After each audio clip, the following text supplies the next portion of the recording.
14 anos atrás, a Organização das Nações Unidas criou o Dia Mundial do Autismo, que é celebrado no dia 2 de abril, para conscientização sobre esse tema.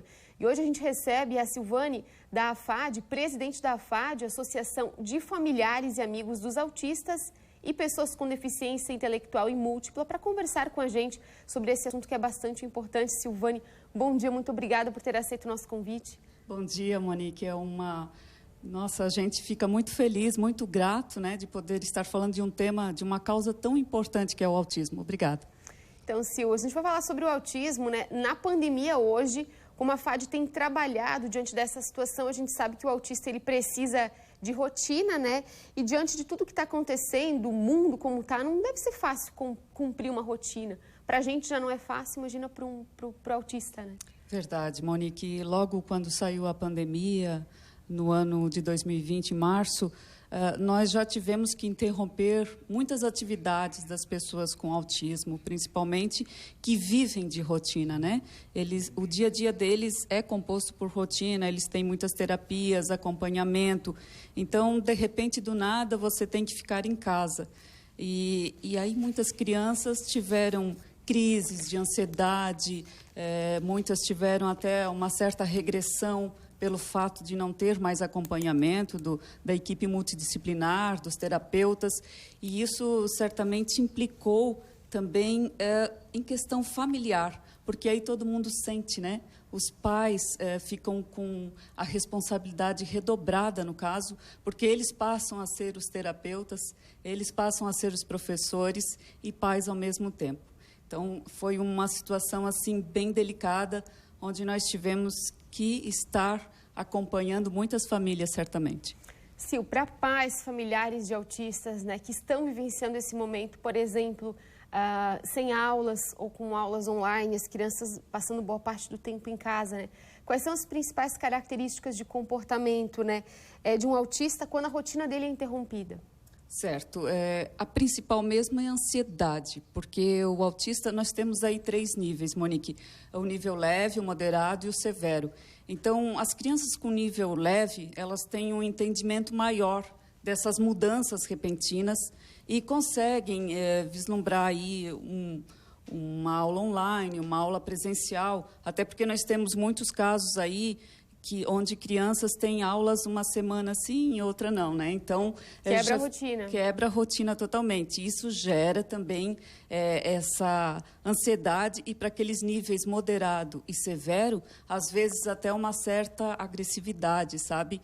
Então é algo assim bem complicado de conseguir conduzir, mas aí tem a medicação, onde as crianças podem ficar mais calmas e ter a concentração necessária para, então, participar dessas aulas. E alguma dica que a gente poderia dar para os pais, familiares, quem tem contato, convívio, né, com crianças, enfim, autistas, na rotina, para tentar auxiliar, né, para que essa quebra na rotina seja de menos impacto possível, né? Exato. Às vezes a criança está muito tempo fazendo determinada atividade. Então é interessante, às vezes, levantar com ela, deixar ela fazer alguma brincadeira de que ela goste, ou então interromper e oferecer algo para ela comer. Assim, tentar quebrar aquela situação que exige muita cobrança. Então, ele precisa se sentir mais à vontade. E isso acontece durante as aulas online, desde que você acompanhe, que você dê o feedback do que precisa, mas a criança também, lá em casa, ela precisa ter esse espaço para ela, né? De sair do que é muito cobrado para ter um momento assim de prazer, de lazer com ela mesma. Sil, várias situações, né, diante da pandemia impactaram na vida, na rotina dos autistas, e uma delas é a questão do uso da máscara, né? Existia um projeto de lei que liberaria a obrigação do uso da máscara para autistas. Em que pé anda esse projeto de lei, principalmente para a gente aqui em Santa Catarina? Exatamente, Monique. No ano passado, né, nós tivemos um deputado que entrou com esse projeto de lei, principalmente as crianças e adolescentes de nível moderado e severo. Então, foi se estendendo, houve-se algumas aprovações, outras não. E nesse ano, o então governador do estado, Moisés, né, ele liberou uma lei, 1218, em 21 de março, onde as crianças com autismo de nível moderado e severo, que não têm o entendimento, que têm situações difíceis de colocar uma máscara, como se fosse colocar um outro acessório. E tem crianças, por causa da parte sensorial delas, é difícil colocar um óculos, um relógio, o que seja. Então, foi liberado, né, o não uso da máscara a essas crianças, e não só dos autistas, como os deficientes que precisam dessa condição, assim como crianças até 3 anos também. É claro que a gente sabe que muitas crianças, conversando, fazendo algo que possa ser utilizado, é possível. Então, os pais têm que ter essa consciência, porque mesmo que nós não tenhamos um número expressivo de crianças que tenham adquirido a Covid antes dos 10 anos, mas pode ser que possam pegar. Então, todo cuidado é necessário, mas foi liberado, sim, respondendo a sua pergunta. Silvane, e uma avaliação da FAD é uma conquista importante? É uma conquista importante. Aqui em Rio do Sul, a gente tem muito controlado isso. As crianças, a PAI retornou novamente, né, para esses níveis.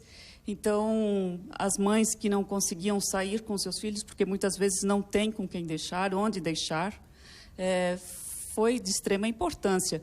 Mas é como a gente tem a consciência dos cuidados, né, Monique? Porque isso realmente é muito necessário. Nós temos acompanhado famílias que precisam, né, de todo o apoio psicológico, de encaminhamento. São mães que se ausentaram dos seus trabalhos, então não tem condições, às vezes, de uma medicação ou algo assim.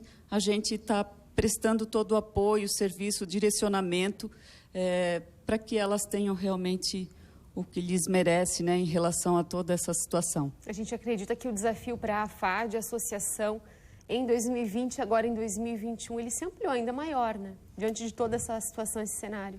Realmente, a gente tem um número aí expressivo de pessoas com uma situação bem delicada, mas temos ainda profissionais nesse grupo que a gente compreende aí toda a região do Alto Vale, são mais de 200 famílias. Tem profissionais lá que atendem gratuitamente algumas famílias que não conseguem estar pagando, né, pelo tratamento agora.